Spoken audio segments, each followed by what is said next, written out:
Welcome into Locked On Knicks. Your summer Knicks win another nail biter over the Detroit Pistons, 91-90. Tyler Kolek makes some clutch shots. Rokus Jokubaitis keeps making his NBA case. Pacome Dadiet had his best game in the summer league. And not to be mean, but what's going on with playing Duane Washington Jr. all these minutes? Next on Locked On Knicks.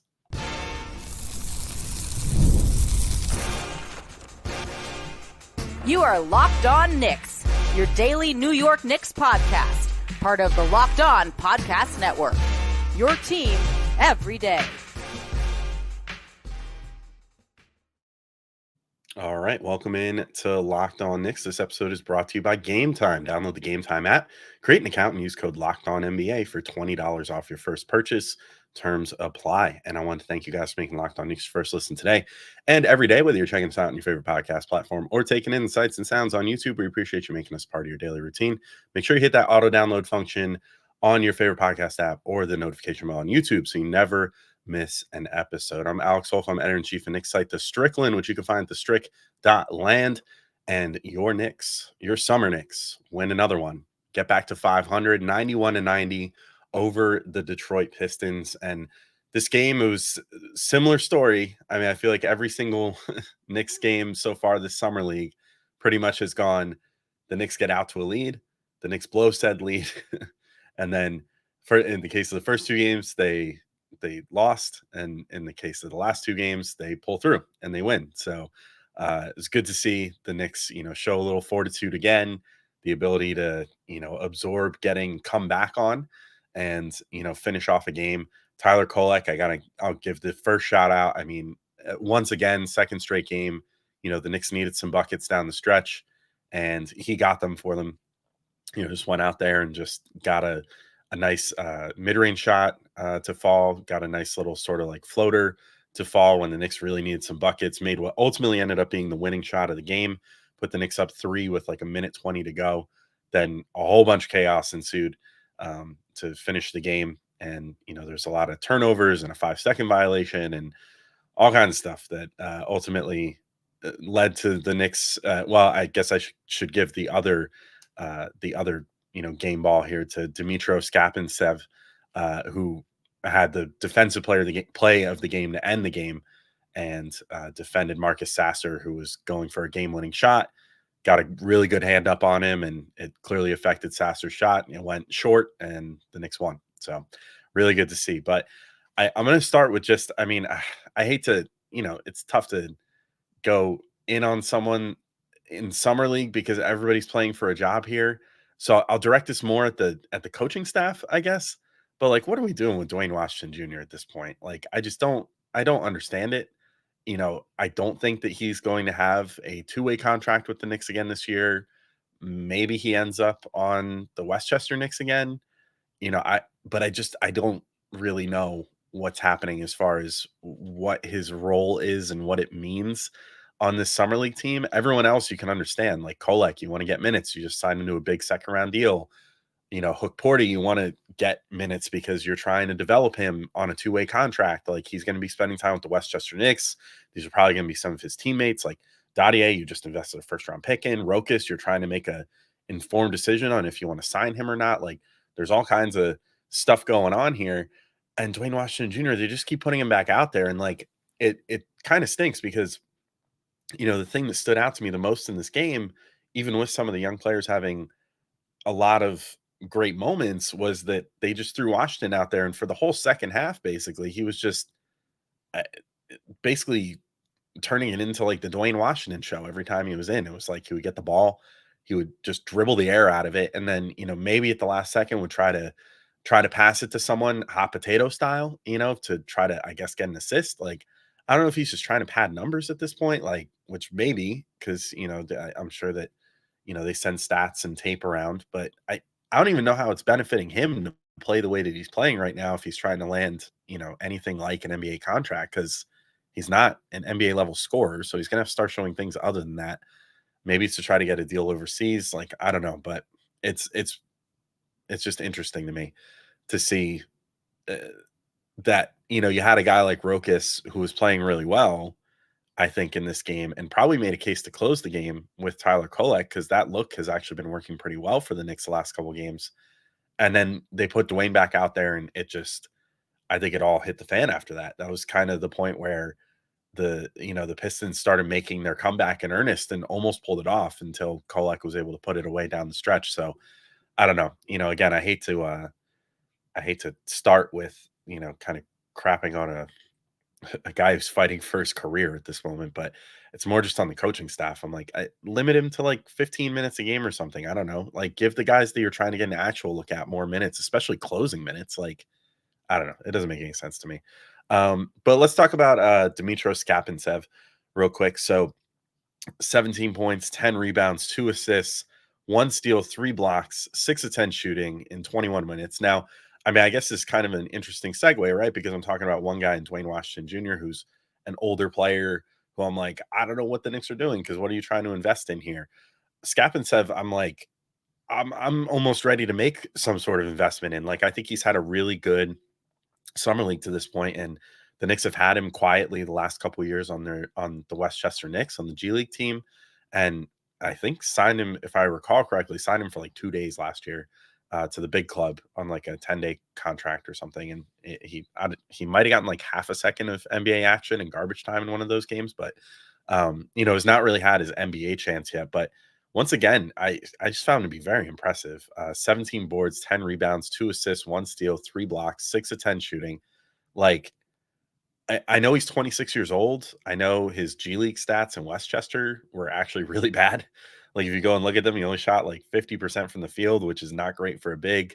He shot 40% from the free throw line, granted limited attempts, but not great.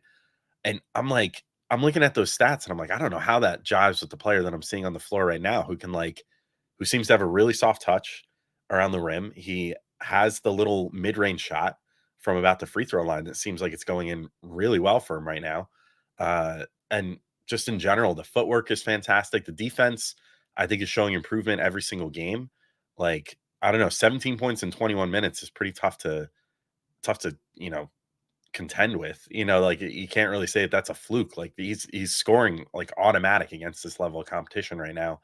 And he just did it really quietly too. It wasn't like that all came in one hot stretch or something. He just, every single time he hit the floor, he would come in, he would drop like 4 to 5 points every quarter and provide some good defense and some good rebounding. And it was like exactly what the Knicks needed, because I think his rebounding split also was very Knicksy in that it was like half offensive, half defensive, and he did a really good job of looking for those offensive boards.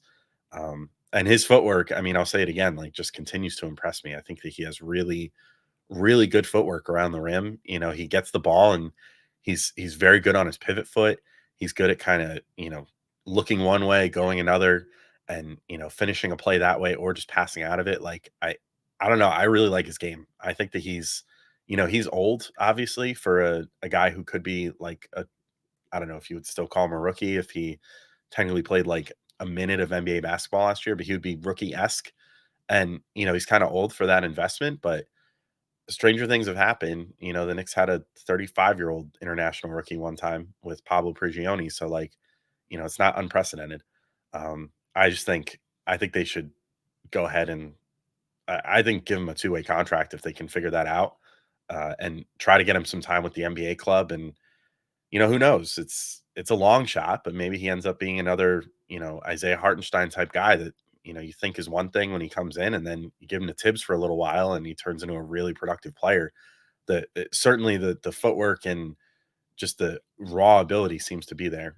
So, if you just fine tune some stuff, especially on the defensive end, maybe he turns into a real player for you, but we'll see. Last thing I'll say on him, I think was really important in this game.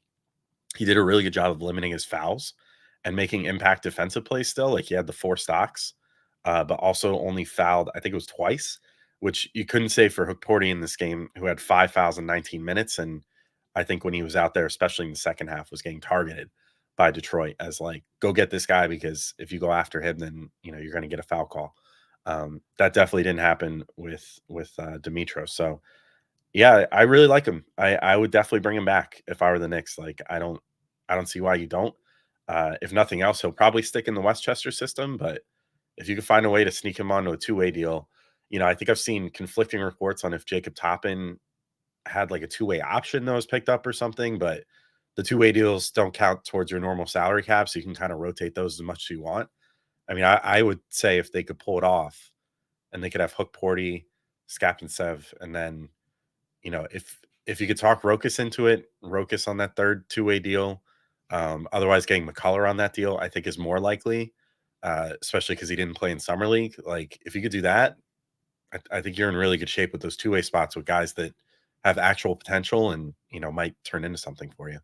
But I want to talk about Tyler Kolek in just a second, who closed the game really strong again. So I'll talk about him and some of his passing, some of the really impressive passes they did. He's somehow finding new impressive passes to pull out this late in the game in summer league. So that was great to see. Talk about Pacome Dadiet in his best summer league game. Rokus Jokubaitis having another strong showing. Talk about Hook Porty a little bit as well. So lots more to talk about when we get back in.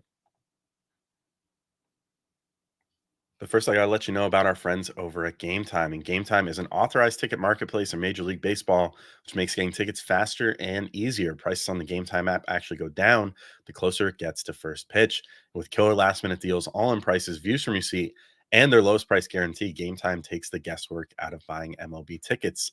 And I'll say for the umpteenth time, going to them. I'm trying to go to some Mets games soon, I think, because I haven't been to any yet this year. Just been traveling or sick or whatever, and I want to go to some Mets games. So I haven't been to any this year, and one of the main reasons, I mean, the baseball is fine, but the food scene is great. And so honestly, sometimes you go on Game Time, you can get tickets for like $5 to go to the Mets, and then you just go there, spend that money you saved, and get like a burger with lobster on it or whatever. So pretty sick. There's a lot of great stuff to eat there, and also fun to go see a baseball game. So even if you're not a Mets fan, maybe give it a shot. It's a good time. I always like going there. But yeah, there's all kinds of great features that you can take advantage of to get in the door, whether you're a Mets or a Yankees fan and you want to go to Yankee Stadium. You can save up to 60% off buying last minute tickets for sports, concerts, comedy, theater, and more with last minute deals. You can use flash deals, which just pop up occasionally to save even more with exclusive in-app deals on select seats ahead of the game or event. And you can use zone deals. So you can just pick a section and let Game Time pick your seat for you. And then you save money that way too. So they have all kinds of great ways to save money, especially if you're a last minute ticket buyer. So it's always great for us that like to make a spur of the moment decision. So download the Game Time app, create an account, and use code LOCKEDONNBA for $20 off your first purchase. Terms apply. Again, create an account and redeem code LOCKEDONNBA for $20 off. Download Game Time today. Last minute tickets, lowest price guaranteed. All right, and I'm back in to keep talking through this summer league win. Gonna keep it pretty brief. I mean, I don't know. There's only so much to talk about when you go through like 5 straight games with the exact same players looking at them.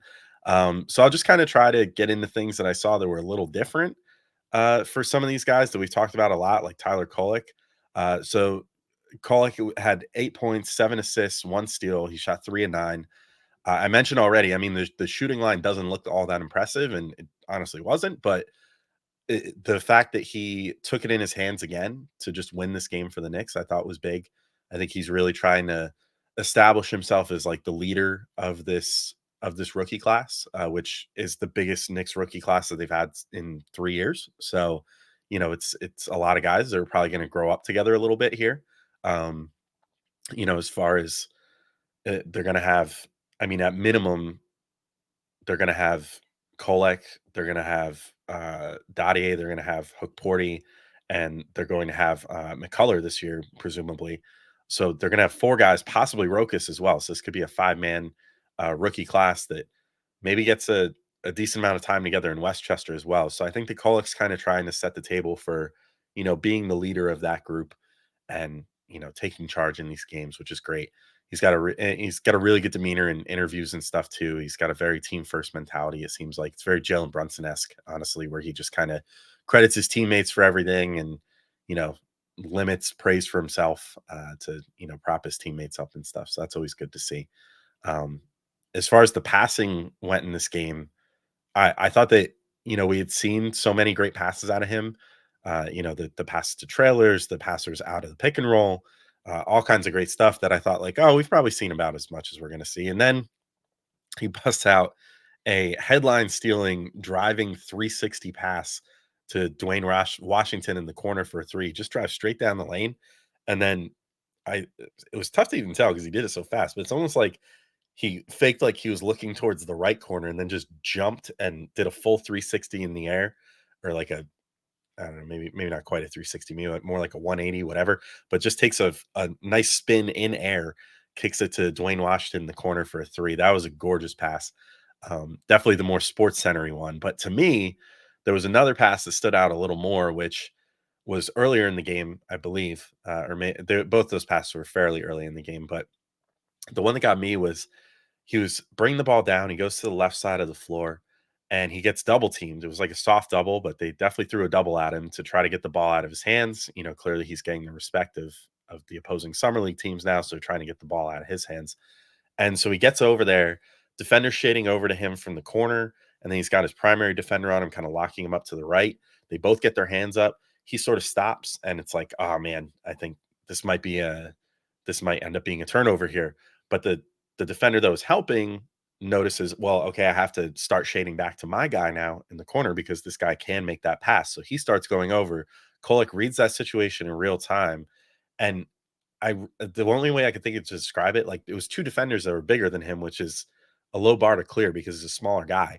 But he read that situation, and I was thinking to myself, like, this reminds me of like the small QB discourse in the NFL all the time, like where they used to always talk about like, how does Drew Brees even like see over the offensive line, let alone throw like 5,000 yards a season, whatever. And it sort of felt similar to that to me, where I was like, how is he even like seeing over these guys? Not only did he see over them, he rifled like probably a 25, 26-foot pass to Hook Porty underneath the hoop, like dead into his hands, past another defender that was defending Hook Porty, and he gets a make off of that. I thought it was a fantastic pass.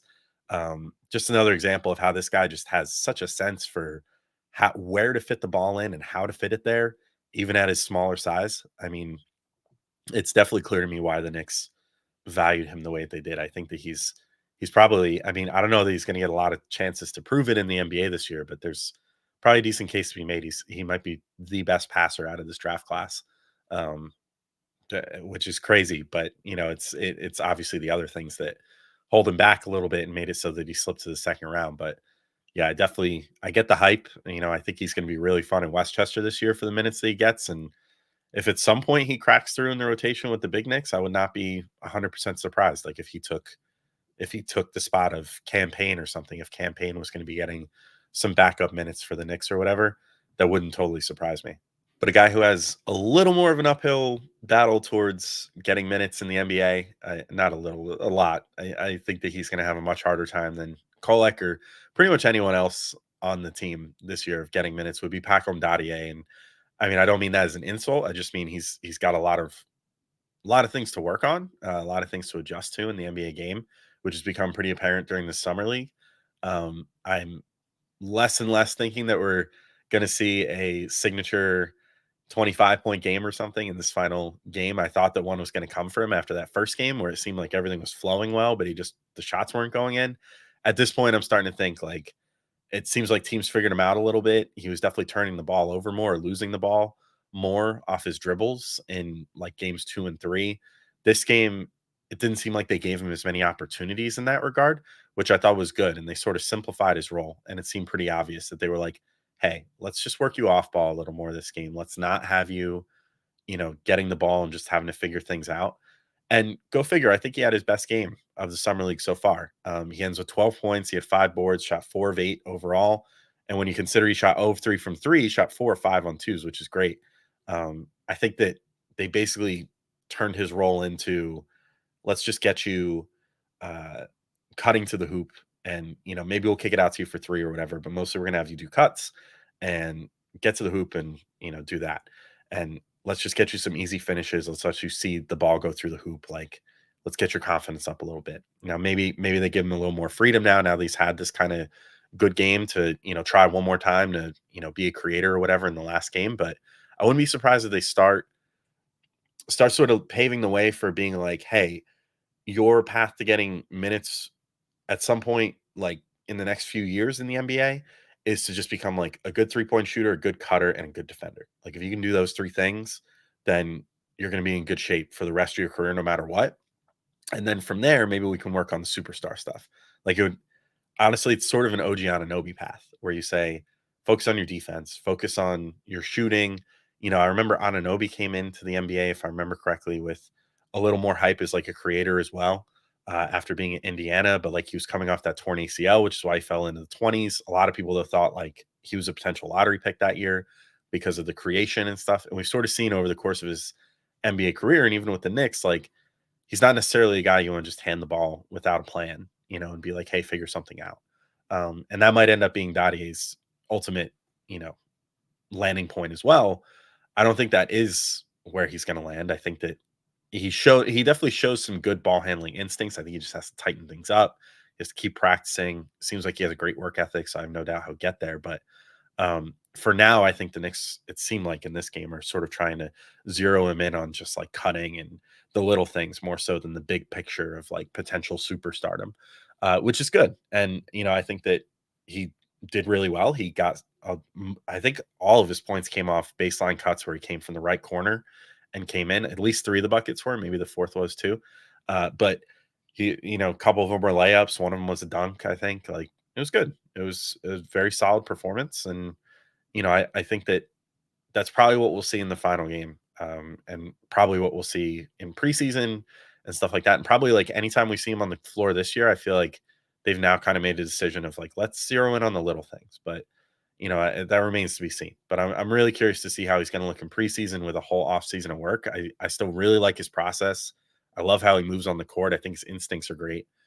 He just needs to get a lot of NBA shots up. I think it's just, getting used to the NBA floor, the NBA 3-point line, what the NBA 3-point line does to his movement.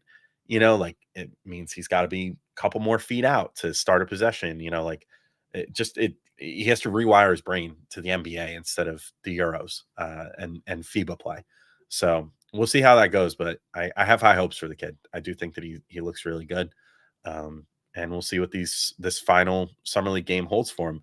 But I want to talk about Rokus Jokubaitis to close the show. Ariel Hukporti I'll talk about a little bit, and then maybe just a couple things I'm looking to see from the final summer league game in just a sec.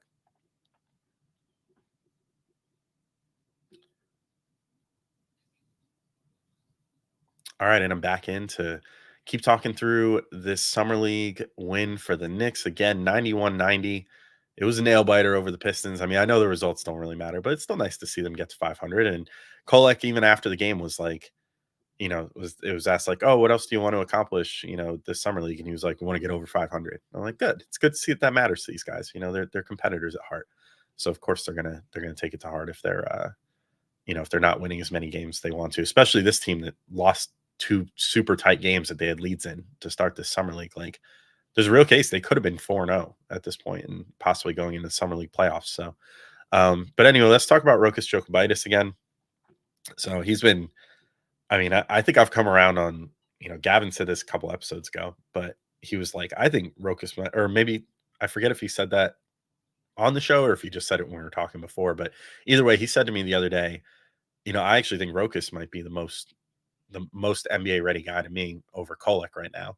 And I was like, I don't know if I'm quite there yet. I think I'm there at this point. I mean, I just think I can envision a world where Rokus can play with Jalen Brunson potentially if things worked out. And, I really like what I'm seeing from him both on ball, off ball, defensively. He looks way bigger on the court than I figured that he would. And, I know that he's listed at 6'5", so I guess I should have just realized that that's large. But seeing him actually on the court is just way different. Like he looks almost like a wing out there sometimes with his size, but definitely has the point guard skills. He didn't have as good of a shooting game in this one, not as impressive a scoring game, but I'm still definitely sold on him with his scoring. I think he's an NBA guy for sure. The mid-range scoring is awesome. The 3-point shooting, I think, will come around. Same deal.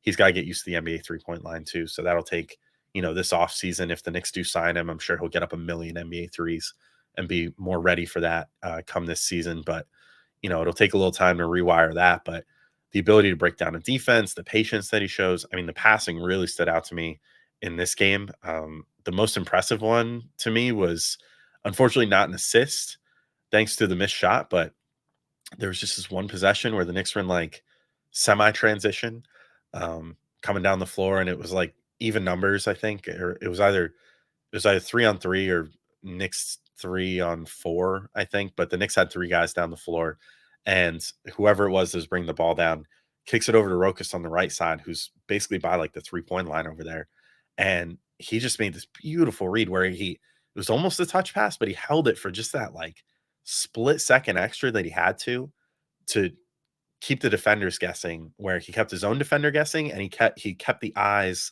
of the guy in the corner locked on him long enough, because there was I forget who it was that floated out to the corner. It might have been Kennedy at that point. It was someone. Um, Maybe it was Duane Washington. No, I think it was Kennedy. But either way, it doesn't really matter who the shooter was. He kept, the person that was locked in on that corner shooter locked in on him for that extra second to be like, because their assignment in that case is going to be, if Rokus gets by his defender, they're going to have to run over towards the hoop to try to defend the rim against him potentially, and get a contest up there. And so he like held that possibility out for just long enough, and then just like winged this absolute laser of a pass over the corner, hit whoever the shooter was, Kennedy, I think, right in his shooting pocket. He gets the shot up, didn't go in, but it's just a beautiful look, I thought. It's just plays like that Rokus keeps making. They're very, very savvy, very like patient.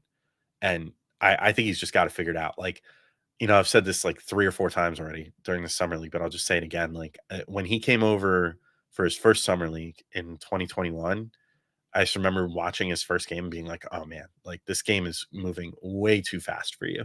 And Dadier has said something similar, so I think it's something that the guys that are like 18, 19 years old, that are coming over from the Euros, that have played there their whole lives, that haven't really faced like US competition yet, like maybe haven't played a lot of international ball against like the US yet or anything like that, to get that sort of NBA style introduced to them.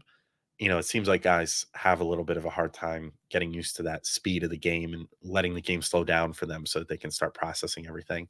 And Rokus, like in his second game that summer league in 2021, did a lot better. Still wasn't perfect, but started to show kind of the outline of someone that was figuring it out. And during this summer league, I think he's just come in and shown immediately like he gets it now. He's got the pace of the NBA game down. I think he knows how to slow things down.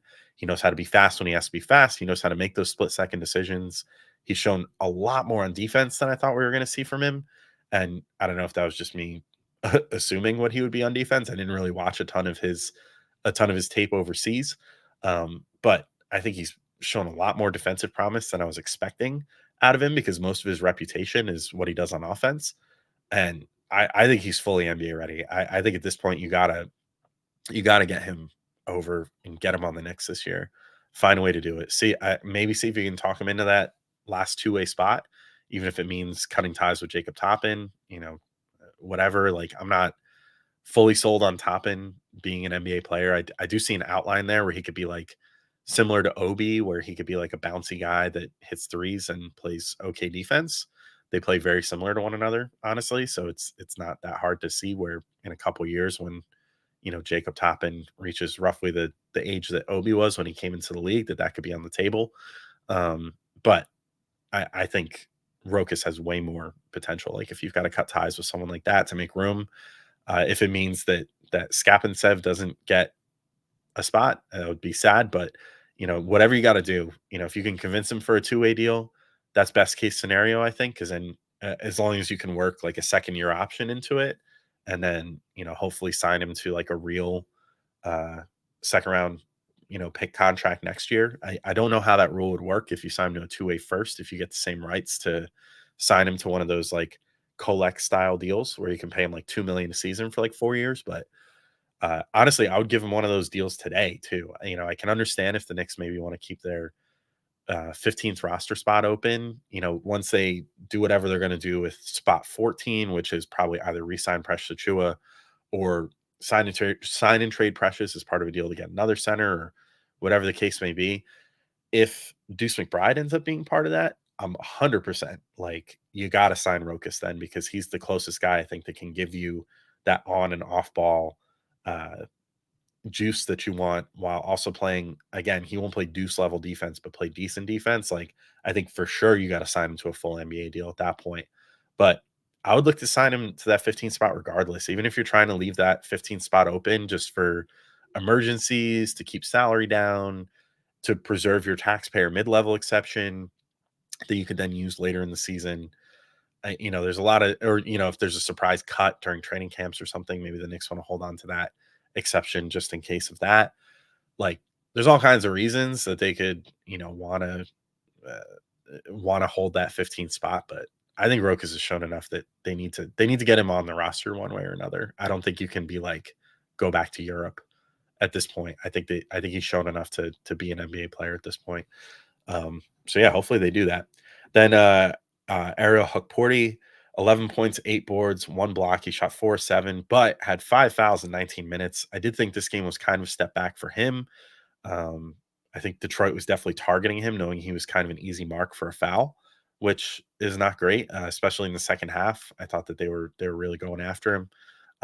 Offensively, though, I still think he looks good. I like what he brings on that end. I don't really have too much to say about him. He's one of the rookies. He had a decent looking stat line on the surface, but I did think that this was pretty sloppy for him on defense, and that Detroit recognized that, and that's why you saw Skapintsev closing this game and being the guy that they were relying on for that.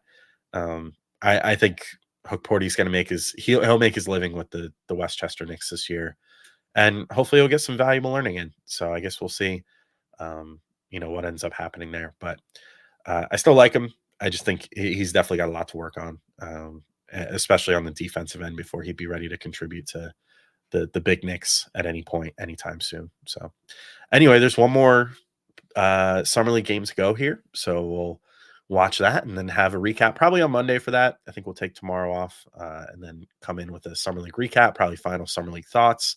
Hopefully both Gavin and I on Monday. So till then, thank you all for listening, and we'll talk to you soon. Peace out, everybody.